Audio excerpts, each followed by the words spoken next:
April 30th, 1943. Off the coast of Huelva, Spain. Jose Antonio Rey Maria, a sardine fisherman, pulled his nets through the cold Atlantic waters when he noticed something floating approximately 100 yards from his boat. At first he thought it was debris, wreckage from one of the many ships that had been sunk in these waters during nearly 4 years of war. But as his boat drew closer, he realized with horror that he was looking at a human body, face down in the water, wearing what appeared to be a British military uniform. Rey Maria crossed himself and signaled to his crew. They carefully maneuvered the body alongside their boat. The corpse was that of a military officer, judging by the uniform and insignia. A briefcase was chained to his wrist, the kind of courier case used for transporting classified documents. The body had clearly been in the water for some time, but not so long that it was unidentifiable. This was a recent death, possibly from a plane crash or ship sinking. What Jose Antonio Rey Maria didn't know, what he couldn't possibly have known, was that the body floating in the waters off Spain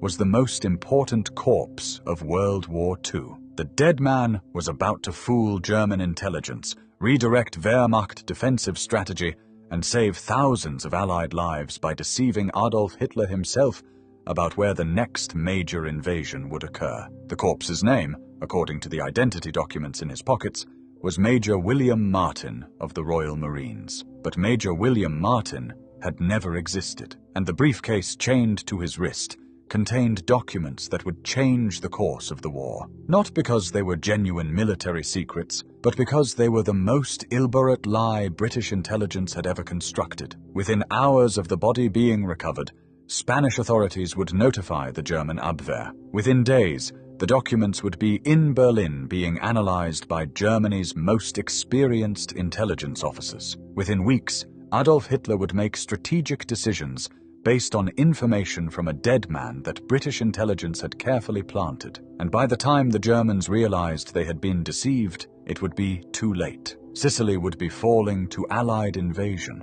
and the Mediterranean War would be turning decisively against the Axis. But the story didn't begin on that April morning off the Spanish coast. It began 5 months earlier in a smoke-filled office in London, where 2 British intelligence officers were discussing an idea so audacious, so cinematically improbable, that it seemed more like a spy novel than a viable military operation. October 1943, Room 13, Admiralty Building, London. Lieutenant Commander Ewan Montague of British Naval Intelligence sat across from Flight Lieutenant Charles Cholmondeley of M-5, reviewing a memorandum that would become one of the most successful deception operations in military history. The memo, written months earlier by Cholmondeley, proposed using a corpse carrying false documents to deceive German intelligence about Allied invasion plans. The concept was simultaneously simple and extraordinarily complex. Take a dead body, dress it as a military courier, equip it with false documents suggesting the Allies would invade Greece and Sardinia rather than Sicily, and arrange for the body to wash ashore in Spain, where German intelligence would certainly obtain the documents. If executed perfectly, the deception could redirect German defensive preparations away from the actual invasion target. Montague understood the stakes immediately. Allied planners were preparing Operation Husky, the invasion of Sicily, scheduled for July 1943. Sicily was the obvious target for anyone analyzing Allied strategic options. It was close to Allied bases in North Africa. It would secure Mediterranean shipping lanes. It would provide bases for bombing Italian and German targets. German intelligence would certainly anticipate a Sicily invasion. The question was whether British intelligence could create a deception convincing enough to make the Germans believe the obvious target was actually a diversion, and that the real invasions would occur elsewhere. The answer, Montague believed, was yes. If every detail was perfect, if nothing aroused German suspicion, if the documents appeared completely authentic. The Germans will be suspicious, Montague told Cholmondeley during their initial planning meeting. They'll assume any documents found under suspicious circumstances might be planted. We need to create a scenario so natural, so unquestionable, that German intelligence accepts the documents as genuine, even though their training tells them to be skeptical. The plan that emerged over the following months was meticulous in its attention to detail. The operation would be called Mincemeat, a deliberately unromantic code name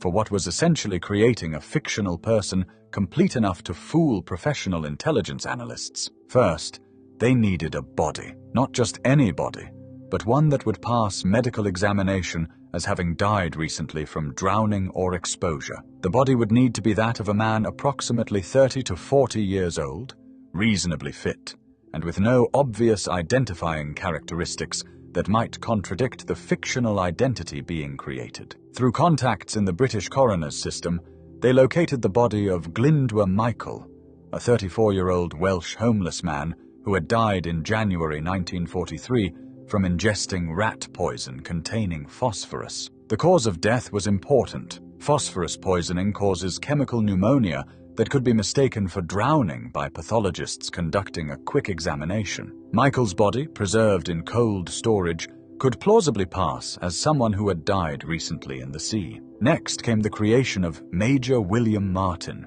This wasn't just about creating false identity documents. It was about creating a believable human being with a complete life history that would survive German investigation. Montague and his team constructed an elaborate fictional biography. Major Martin was given a complete wallet contents, identity card, military passes, photographs of a fictional fiancée named Pam, actually a photo of, a clerk in M5, love letters from Pam, receipts from London shops, ticket stubs from theatres, even an overdue bill from his club. Each item was carefully aged and worn to appear genuine. The engagement ring receipt was dated weeks earlier, suggesting a recent proposal. The love letters referenced plans for married life after the war. Every detail was designed to create a complete, believable person. The military documents were even more carefully constructed. The briefcase chained to Martin's wrist would contain 2 letters that appeared to be classified correspondence between senior British officers discussing upcoming operations. One letter from Lieutenant General Archibald Nye, Vice Chief of the Imperial General Staff, to General Harold Alexander, commanding Allied ground forces in North Africa, mentioned Operation Husky, but described it as a cover name for an invasion of Greece, with Sicily merely a diversionary target. The second letter, from Lord Louis Mountbatten to Admiral Andrew Cunningham, discussed a different operation targeting Sardinia. Both letters were written on authentic official letterhead, with genuine signatures, obtained through various means, and included casual personal remarks and military gossip that made them seem like genuine high-level correspondence rather than official documents. The genius of the deception was in the details that seemed too natural to be fake. The letters weren't obviously revealing invasion plans. They referenced them indirectly, the way senior officers might casually mention classified operations in personal correspondence they assumed would remain secure. The information had to seem valuable enough that German intelligence would believe it, but not so obvious that it seemed planted. If the Germans think we want them to believe something, they'll assume the opposite is true, Montague explained to his team. The documents must appear to be genuine correspondence that wasn't intended for enemy eyes, that accidentally fell into their hands through a tragic mishap. The more natural and accidental it seems, the more likely they'll believe it. By April 1943, everything was ready. The body of Changedthe Michael had been transformed into Major William Martin, complete with military uniform, identity documents, personal effects, and the briefcase containing false invasion plans. The submarine HMS Seraph was selected to transport the body to Spanish waters and deploy it where currents would carry it to shore near Huelva, a location chosen specifically because German intelligence had an active network in the area. On April 19, 1943, HMS Seraph departed Scotland carrying its unusual cargo. Lieutenant Norman Jewell, commanding the submarine, had been briefed on the operation's importance, but not its full details. He knew only that he was transporting a body that needed to be deployed in specific waters at a specific time, and that the success of major military operations might depend on his mission's success. On April 30, 1943, at 0430 hours, HMS Seraph surfaced off the Spanish coast near Huelva. In darkness, the crew carefully placed the body of Major Martin into the water, along with a rubber dinghy that would explain how the body came to be at sea. The submarine submerged and departed leaving the body to drift toward shore with the incoming tide. Hours later, José Antonio Rey María discovered the body. Spanish authorities were notified. The British vice-consul in Huelva, who had been alerted to watch for such a discovery, immediately requested the body and personal effects be returned to British control. But Spanish officials, while officially neutral, maintained close relationships with German intelligence. Before returning the body and briefcase to British authorities, they carefully opened the briefcase, photographed every document, and passed copies to the German Abwehr. Admiral Wilhelm Canaris, chief of the Abwehr, received the documents on May 3rd. Canaris was a highly experienced intelligence officer who had directed German espionage operations since 1935. He understood that documents found under suspicious circumstances might be planted. His immediate instinct was skepticism. "The British are masters of deception," Canaris told his senior analysts. "We must assume any documents found this conveniently are potentially fabricated. Examine everything: the body, the documents, the circumstances of discovery. Look for anything that suggests this is a British operation." German intelligence conducted extensive analysis. They examined the document paper, ink, and signatures. They investigated Major William Martin's identity, requesting information from German agents in Britain about whether such an officer existed. They analyzed the tactical and strategic implications of the information in the documents. They looked for any indication this was a deception, and remarkably, they found nothing suspicious. The paper and ink were authentic British military issue. The signatures matched known exemplars of the generals who supposedly wrote the letters. The personal effects in Martin's wallet were perfectly consistent: worn, aged, completely natural. German agents in Britain reported that a Major William Martin of the Royal Marines did exist in records, though details were limited because British intelligence had carefully inserted false records into systems that German agents might access. Most convincingly, the information in the documents seemed almost too sensitive to be real, which paradoxically made it believable. The letters weren't obvious intelligence documents. They were personal correspondence between senior officers that casually referenced classified operations. The very sensitivity of the information, combined with the apparent accident of its discovery, made German analysts conclude it must be genuine. On May 9, 1943, Admiral Canaris forwarded the documents to OKW, Oberkommando der Wehrmacht, German Armed Forces High Command, with his assessment: documents appear genuine. Recommend treating information as reliable for operational planning purposes. General Alfred Jodl, Chief of Operations at OKW, reviewed Canaris's assessment along with the intercepted documents. Jodl was responsible for German strategic planning and defensive dispositions. The information suggesting Allied invasions of Greece and Sardinia rather than Sicily had profound implications for German force deployment. Sicily had been the obvious target. It was the logical next step after North Africa. But if the captured documents were genuine, and all analysis suggested they were, then Sicily was merely a diversion, and the real threats were Greece and Sardinia. German forces would need to be repositioned accordingly. Jodl took the documents directly to Adolf Hitler. In a meeting on May 12, 1943, at Hitler's headquarters, Jodl presented the intelligence along with recommendations for defensive redeployments. Hitler, who prided himself on his strategic intuition, studied the documents carefully. "The British have made a mistake," Hitler concluded. "They've lost valuable intelligence that reveals their true intentions. We will use this against them. Reinforce Greece immediately. Strengthen Sardinia's defenses. Sicily will be a minor diversion.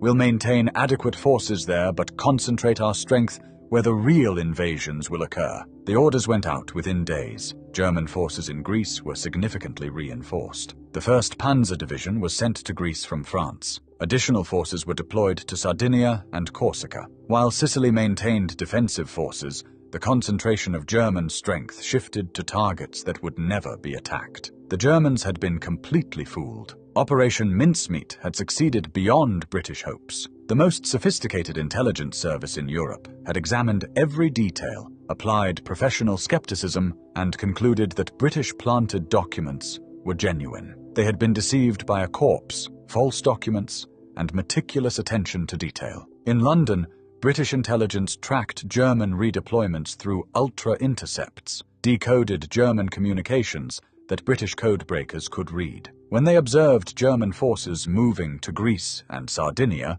rather than reinforcing Sicily, they knew Operation Mincemeat had succeeded. "The Germans have swallowed it completely," Montagu reported to his superiors. "They're repositioning forces based on our false documents. Sicily will face reduced opposition. We've potentially saved thousands of lives with a corpse and some carefully written letters." Operation Husky, the actual invasion of Sicily, launched on July 10, 1943. Allied forces landed on Sicily's southern coast with over 150,000 troops in the initial assault. German and Italian defenders, while putting up resistance, had been strategically weakened by the redeployments ordered after the mincemeat documents were accepted as genuine. The invasion succeeded with casualties lower than pre-operation estimates. Sicily fell to Allied control by August 17, 1943. The success opened the Mediterranean to Allied shipping, knocked Italy out of the war, and provided bases for operations against southern Europe.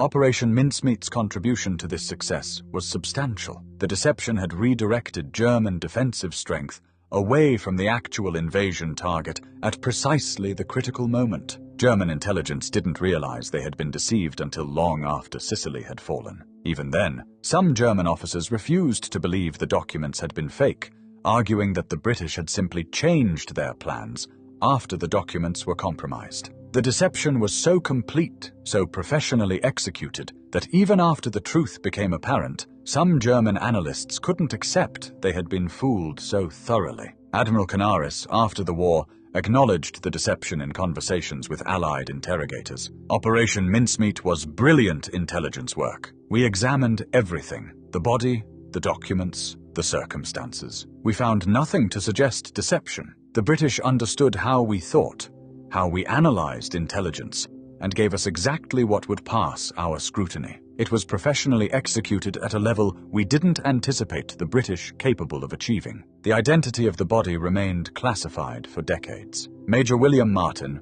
was buried with military honors in Spain, his grave marked with the fictional identity British intelligence had created. The true identity, that the body was Glyndwr Michael, a homeless Welshman who died from rat poison, wasn't revealed until the 1990s, when British archives were declassified. This revelation added another layer of poignancy to the story. Glyndwr Michael, who died alone and impoverished in London, became in death one of the most important figures of World War II. His body, which might have been buried anonymously in a pauper's grave, instead was used in an operation that saved thousands of lives and changed the course of the Mediterranean War. The moral of Operation Mincemeat extends beyond its immediate tactical success. It demonstrated that in modern warfare, deception and imagination could accomplish what brute force alone could not. A carefully constructed lie, supported by meticulous attention to detail and deep understanding of enemy intelligence processes, had redirected entire armies. The operation proved that intelligence warfare